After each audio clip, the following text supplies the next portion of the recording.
Everyone, कैसे हैं आप सभी लोग। उम्मीद करता हूं कि आप जहां भी होंगे, जैसे भी होंगे, अच्छे होंगे। तो पिछले वीडियोस में हम लोगों ने स्क्वायर और क्यूब रूट की ट्रिक्स, स्क्वायर और स्क्वायर से रिलेटेड सारे क्वेश्चंस और उसके टाइप के बारे में डिस्कस कर चुके थे। आज की वीडियो में हम एक नए चैप्टर, जो कि क्लास 8 का चैप्टर है और आगे भी ये काम आता रहता है, एक्सपोनेंट एंड पावर्स। तो इस वीडियो में, जो कि पहला चैप्टर मतलब न्यू चैप्टर है, इसलिए हम लोग स्टार्टिंग इसके करेंगे इंट्रोडक्शन से। तो एक्सपोनेंट और पावर के बारे में जानेंगे। एक्सपोनेंट है क्या? An exponent refers to the number of times a number is multiplied by itself. Exponent क्या है? एक्सपोनेंट वो टर्म है जो किसी नंबर को हम उसी नंबर से जितनी बार मल्टीप्लाई करते हैं।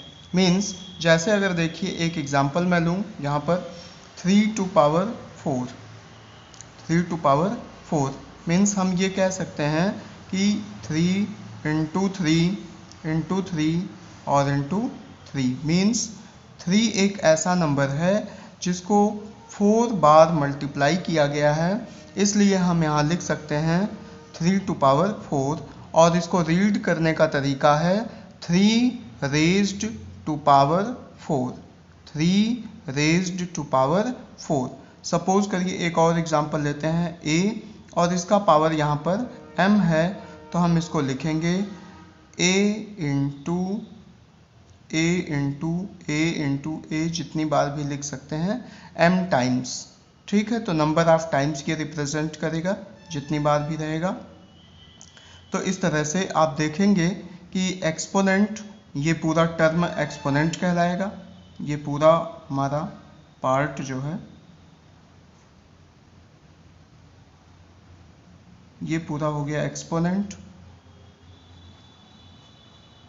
एक्सपोनेंट, और इसमें दो चीज़ें हैं एक्सपोनेंट में, एक तो होता है बेस और दूसरा होता है पावर।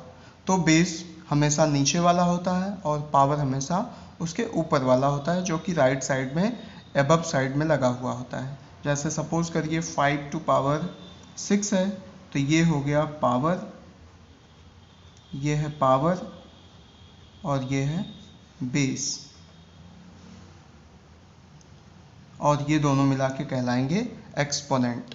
तो एक्सपोनेंट वो टर्म होता है, वो कॉन्सेप्ट होता है जिसमें किसी भी नंबर के पावर लगी रहती है और जितनी पावर होती है उस नंबर को उतनी बार मल्टीप्लाई करते हैं और इसको पढ़ते हैं। सपोज करिए 3 टू पावर 4 है, 3 raised to the power 4, 3 raised to power 4। अब इसके आगे हम लोग देखते हैं कुछ इसके लॉ हैं, क्योंकि बिना इसके लॉ को समझे आप इस चैप्टर में आने वाली प्रॉब्लम्स को अच्छे ढंग से समझ नहीं पाएंगे, कर नहीं पाएंगे। तो लॉ ऑफ एक्सपोनेंट को भी जानना ज़रूरी है। तो आइए देखते हैं कुछ लॉ जो हैं उसके बारे में बात करते हैं। Exponents, laws of exponent.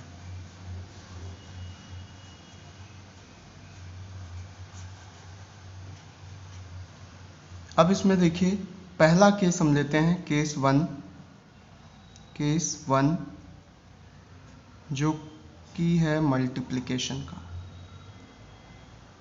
Case of multiplication. Case of multiplication,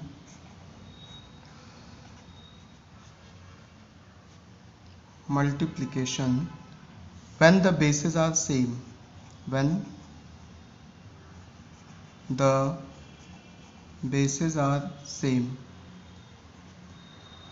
मैंने बता दिया कि बेस क्या है और पावर क्या है।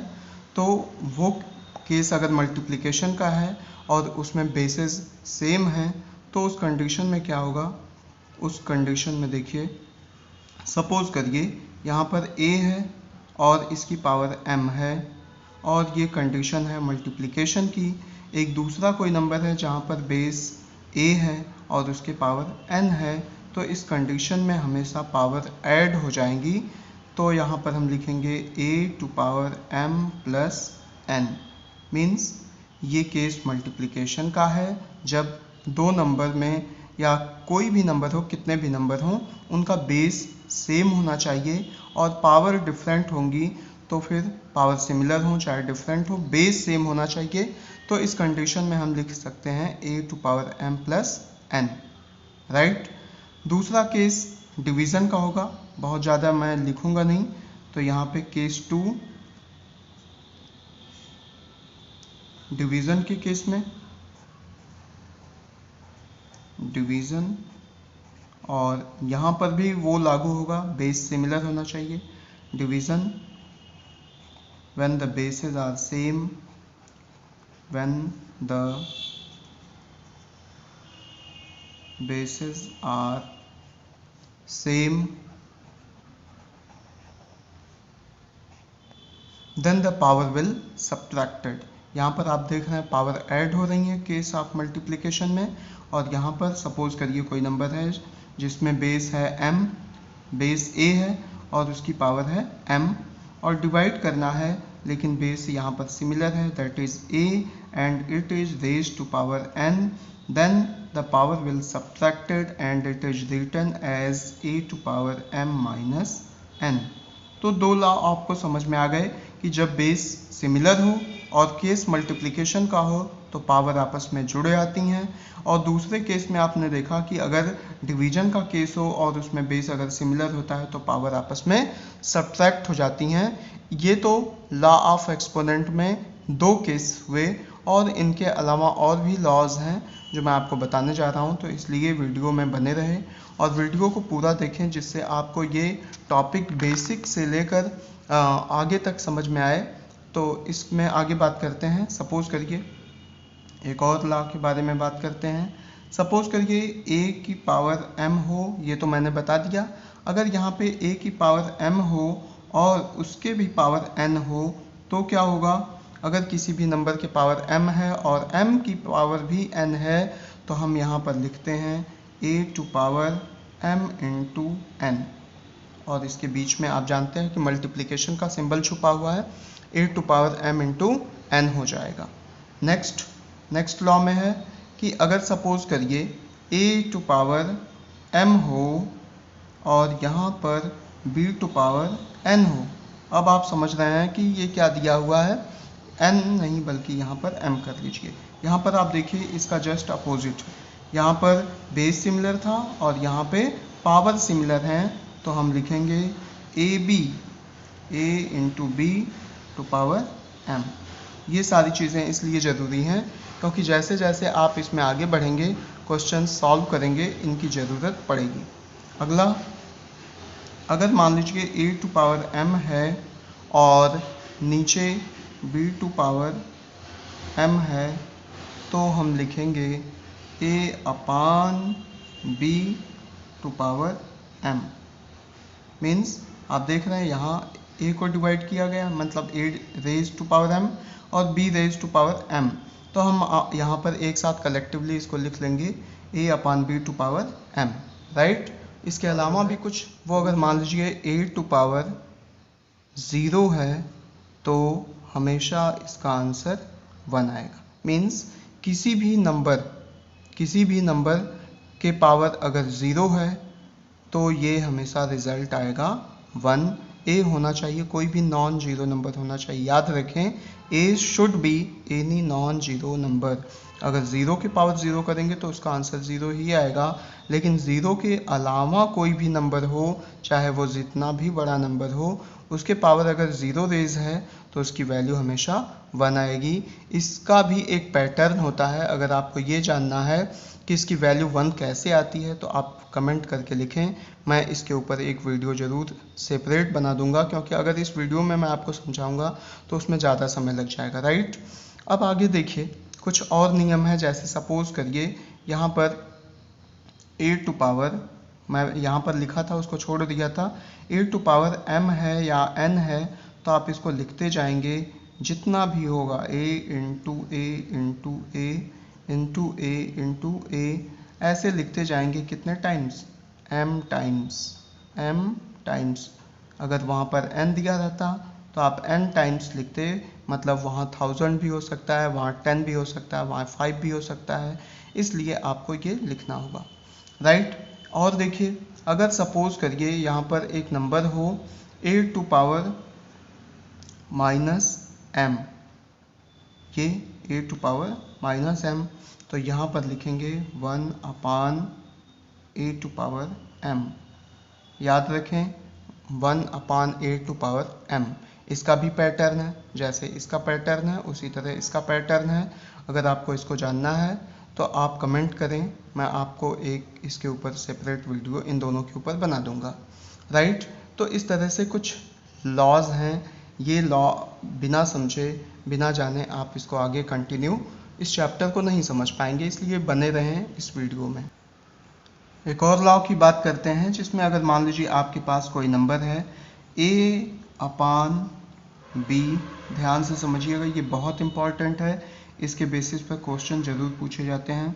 a/b टू पावर -n अगर दिया हो तो हम यहाँ पर इसको पॉजिटिव बनाएंगे। ये बात तो आपको जाननी ही होगी, जब भी पावर माइनस में दिया हो तो आपको उसको पॉजिटिव फॉर्म में ही बनाकर आंसर लाना पड़ता है, और इस तरह के क्वेश्चंस पूछे जाते हैं कि एक्सप्रेस्ड द आंसर या expressed the value in the positive form, that's why you have to change the negative power to the positive form.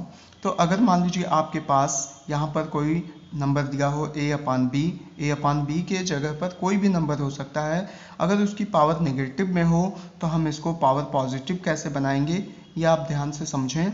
इसको हम सबसे पहले लिख सकते हैं 1/a/b टू पावर n।